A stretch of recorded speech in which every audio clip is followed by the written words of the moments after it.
Delphine Vespizer affolée dans TPMP, Jean-Michel Maire balance un gros dossier. À la Canal Factory, la tension monte d'un cran. En effet, depuis que Jean-Michel Maire a abordé ce sujet, Delphine Vespizer dézingue tout sur son passage. On fait le point. Derrière le sourire de Delphine Vespizer se cache de la sensibilité. Aussi, se sentant trahie par Jean-Michel Maire, elle sort de ses gonds. La double peine de Delphine Vespizer. Depuis quelque temps, Cyril Hanouna donne du fil à retordre à ses fanzous.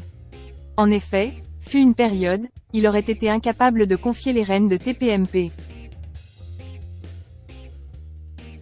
Pour 6-7, malgré la jalousie de Kelly Vedovelli, il parvient à céder les clés à la belle Delphine Vespizer. En ce moment, c'est de plus en plus fréquent. Quand ce n'est pas un match de football de son ami Kylian Mbappé avec son fils Lino, c'est une fête religieuse.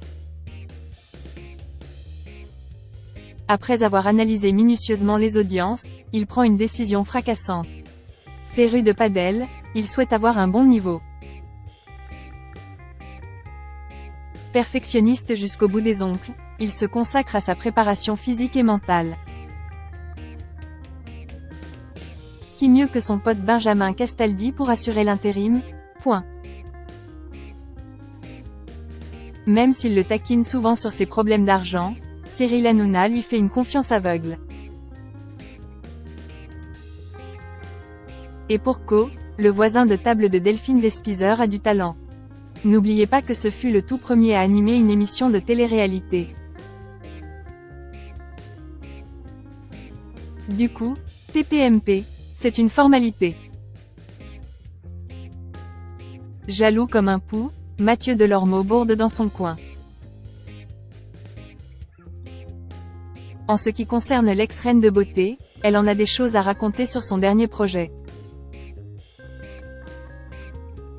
Hélas, Jean-Michel Maire ne l'entend pas de cette oreille.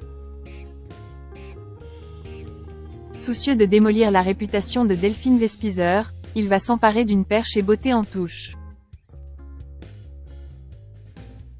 Accrochez-vous, on rentre dans une zone de turbulence. La goutte d'eau ?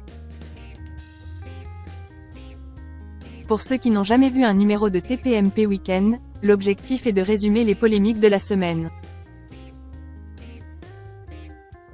En amenant le terrain sur Koh-Lanta et Pékin Express, le présentateur jette de l'huile sur le feu.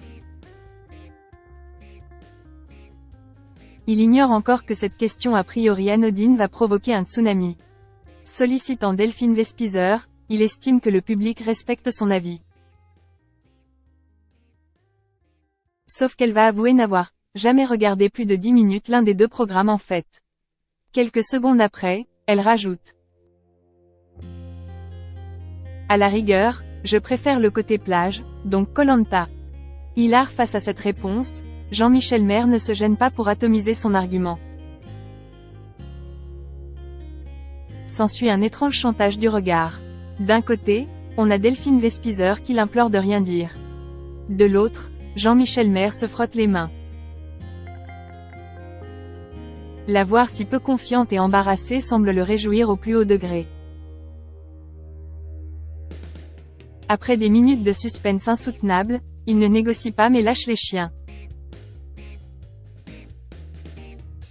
Juste avant le générique, Delphine Vespizer lit le conducteur de TPMP. Affolée, elle fonce en régie. Tout ce qu'elle veut savoir, c'est l'identité de la société de production. Saisissant le lien entre H20 et le jeu de survie de Denis Brognard, elle favorise TF1. Sans avoir vu le moindre épisode, c'est sacrement gonflé de sa part. Qu'avait-elle prévu de réclamer en échange au retour du trublion du PAF ? Une fois le masque tombé, la déception est immense puisqu'on réalise une infime partie de sa personnalité machiavélique. Suite dans le prochain numéro.